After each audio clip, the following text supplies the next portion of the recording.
What's up, everybody out there in quarantine land? This is your host of the One Stone Dude podcast, Ryan Castle, and I'm talking to you about the Anchor app today. That's what this podcast has come to you from. There are so many advantages to this app, it's hard to explain, but if you haven't heard about the Anchor app, it's the easiest way to make a podcast, so let me explain real quick. It's free. Then you have your creation tools that allow you to record and edit your podcast right from your phone or your computer. Anchor will then distribute your podcast for you so it can be heard on Spotify, Apple Podcasts, and many more. You can make money from your podcast with no minimum listenership. It's everything you need to make a podcast all in one place. So, go to the Anchor app or go to anchor.fm to get started. And keep your First Amendment rights going.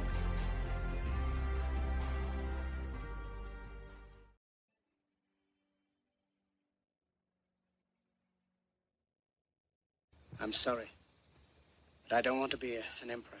That's not my business. I don't want to rule or conquer anyone. I should like to help everyone if possible. Jew, Gentile, black man, white. We all want to help one another. Human beings are like that. We want to live by each other's happiness, not by each other's misery. We don't want to hate and despise one another. In this world, there's room for everyone, and the good earth is rich and can provide for everyone. The way of life can be free and beautiful. But we have lost the way. Greed has poisoned men's souls, has barricaded the world with hate, has goose-stepped us into misery and bloodshed. We have developed speed, but we have shut ourselves in. Machinery that gives abundance has left us in want. Our knowledge has made us cynical, our cleverness hard and unkind. We think too much and feel too little. More than machinery, we need humanity. More than cleverness, we need kindness and gentleness. Without these qualities, life will be violent, and all will be lost. The aeroplane and the radio have brought us closer together. The very nature of these inventions cries out for the goodness in men, cries out for universal brotherhood, for the unity of us all. Even now, my voice is reaching millions throughout the world, millions of despairing men, women, and children, victims of a system that makes men torture and imprison innocent people. To those who can hear me, I say, do not despair. The misery that is now upon us is but the passing of greed, the bitterness of men who fear the way of human progress. The hate of men will pass, and dictators die, and the power they took from the people will return to the people. And so long as men die, liberty will never perish.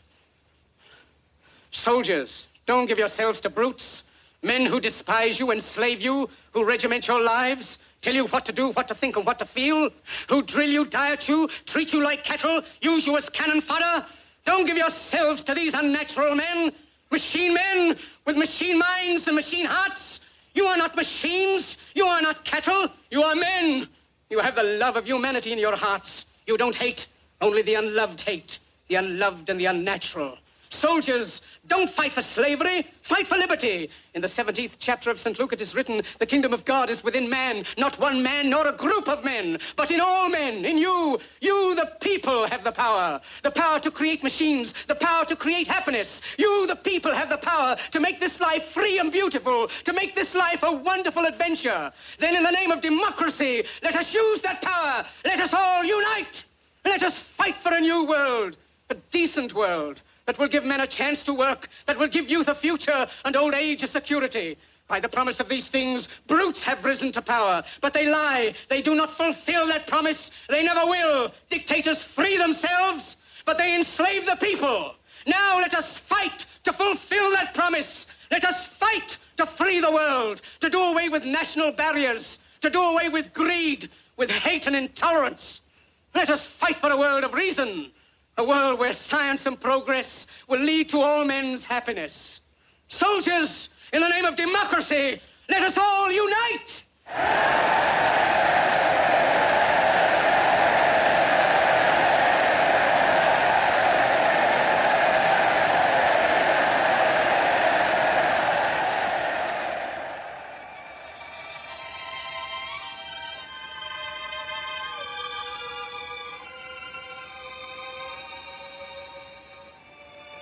Hannah, can you hear me?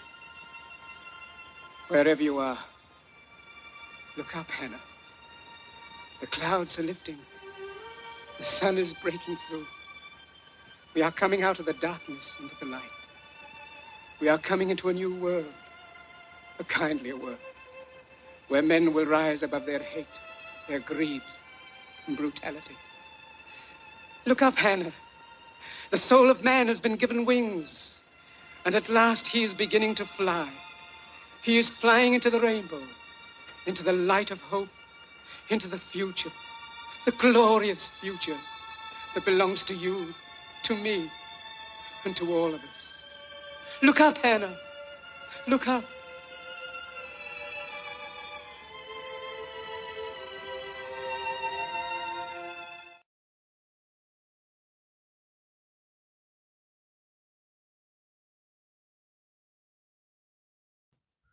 What's up, everybody out there in 420 land? This is your host of the One Stone Dude podcast, Ryan Castle. Today on the show, we're going to have my final thoughts on COVID-19. That'll be next. Also, we're going to have Josh Payne, wrestler from New Mexico, unsigned, and should be rightfully so. So let's get down into it. So this is what my final thoughts on COVID-19 are. I will make no more. I have this all written down, so it sounds like I'm reading. It's because I am. I will make no more references to it on my show or social media, with the exception of interviews. I'll always ask that question. I've found that when you make something irrelevant, it disappears from your world. You might not understand what that means right now, so I'll try to explain it if I can. Your reality, which includes all of your senses, surroundings, career, relationships, etc., are all projected images, sounds, and feelings from your mind. Your reality is only your perception of reality. Have you ever disagreed on a color or a memory with someone else? William Shakespeare once said, "All the world is a stage, and the people are merely characters in your play." Or something like that. The law of attraction states that whatever you put into the universe, you will get back. Imagine that on a grand scale. Imagine when 1 million easily scared people who are just living their normal lives watch their TV and see people that they trust to report the daily events going on around them suddenly tell them that a new deadly virus is spreading all over the world. Not to mention that no scientific facts, false numbers, and finger pointing are presented as normal. I believe this was a plan. I won't blame the newscasters. I blame the source of their information. Although it would be nice to see a newscaster be responsible to its viewers and say what at least one of them feels. Hell, I'll say it. This is bullshit. This is a scam, and this is one of the biggest lies ever told. Most humans are scared easily, persuaded by TV and peer pressure. They act erratically and irrationally once fear is introduced into their routine, into their routine, and that disrupts their feeling of homeostasis.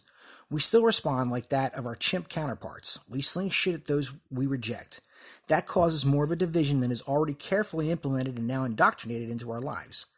At least that's how it's been since President Obama was elected. By the way, that's when we found out who the real racists are in the country. The ones that are quietly waited in the dark until someone who thinks on the same level was elected. Ask yourself these questions. Just ask yourself questions. Don't just go on what you think you know. Be open-minded and unwilling to accept a new norm. In most cases, the majority is wrong. All of this was planned out by the real owners of the world. The whole Trump versus Democrat show is all that is, a show. Another means of distraction and division to keep you glued to the TV while the agenda is completed. There is a plan for everything, and the CDC would have nipped this in the ass a long time ago. To say that this wasn't shared information and nothing was done about it would be misleading. That's part of the agenda, so let's review the agenda. Number 1, to inform through mass media. 2, interrupt homeostasis. 3, mislead with new, proven, falsified, or mistaken numbers of cases. 4, shame and fear the population into wearing PPE that, according to the labels and rules of cross-contamination, does no good and serves no purpose other than to prove that one would only be looking out for themselves. Do not lessen the fear by publicly stating that this may not be as highly communicable as said, or by stating facts or by covering up the facts that were the real cause of each death. Confusing the population when there's no scientific research done to back any of the statements up in the news reports. Make it look as everyone is unsure. Use commercials that constantly use the same propaganda words and phrases. Stay home, 6 feet apart, social distancing, new normal, and every other bullshit fear-induced scientific contradiction shit that they can come up with. Ban going to places of employment that are considered non-essential. Hey, by the way, how did it make you feel to told you weren't as important as somebody else? causing an almost complete reliance on the government that keeps you on house arrest, especially those who live paycheck to paycheck. Most of them bow down quickest because they can afford to eat like a regular human's supposed to. Give out money, just enough to keep you quiet and distracted so you won't say anything about how hard you are really being screwed. Terminate any social media page that doesn't agree with what you're being told is the truth. Community standards are being rewritten as we speak. Then finally, slowly get people used to the idea of a new normal. Then introduce a so-called vaccine. And shame all those opposed, or worse, take everything from them again. So those are my final thoughts. I'm not going to talk about this bullshit anymore. That's how I feel. I don't feel like getting in arguments with anybody. If you want to wear your mask out in public, good for you. I'm not fucking doing it because I just don't believe it. You keep wearing your mask. That'll protect you from me. And that's all you need to do. And the next time anybody listening tries to shame somebody about not wearing a mask, think in my words, you can go fuck yourself. Because it's wrong. It's a wrong fucking thing to do. And you people ratting out other people for the government, that's fucking wrong too. And somebody should have raised you better, and somebody owes you a punch in the fucking mouth. Somebody owes you a punch in the mouth for that. So, that's all I got for my thoughts on that. I can't wait to talk to Josh Payne. Thank you for listening so far and putting up with my bullshit. I appreciate it. Have a great day. Or just enjoy the show. Oh, and don't forget, spark up at 420, because I'm going to.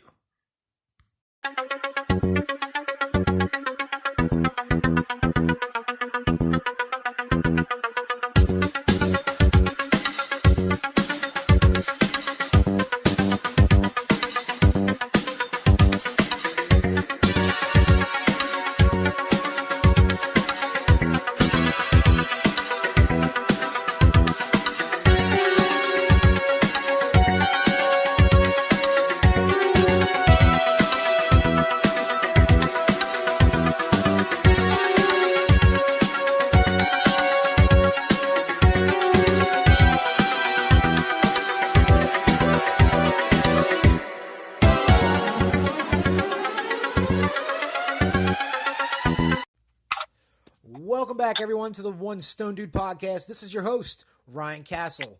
On the line with me today, Albuquerque, New Mexico professional wrestler, Josh Payne. Josh, how are you today, sir? I'm doing good, Kevin. How you doing, baby? Doing well, sir. All right, we're going to jump right into this, all right? Let's do it. All right, down and dirty. Let's talk about wrestling a little bit. Where did you train at and with who? I was trained here in Albuquerque, New Mexico. After doing being inspired as a yard tard in that sense back in my youth, I'd gone around, looked at a couple different trainers, I guess, in that sense, out in Texas.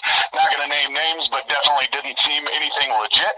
I ended up coming back to Albuquerque and ran in to some old friends, and we happened to basically get a ring, and we were going to do our own show because we're going to be outlaws or whatever, and it just happened to be our trainer Rick Daniels, which is out of Maine, or that's where he was trained by Gino Martino. He's the world's strongest head in the Guinness Book of World Record. He can pound a 16-penny nail through a 2x4. So I don't know if that's the greatest thing to be in the book for, but I mean, he's in the Guinness Book of World Records, and he's got a really hard fucking head, I concur. Is that correct? That's awesome. Holy shit. But yeah, he actually attended our show after he'd done a backyard wrestling show with some juggalos, whoop whoop. Not that I'm a juggalo, but I know that's what they do. In that sense. And one of them had clocked him sideways with a chair and split him open the hard way, so he ended up coming to our show going like, God, I hope this isn't just to see what it was about. And he liked kind of what he saw, and he approached us, and he's like, man, I would love to have a ring to train in. And back and forth conversations led to him showing us the basics. Like, he never got into the down and dirty. It was never a school like we did, it wasn't an actual academy or anything that way.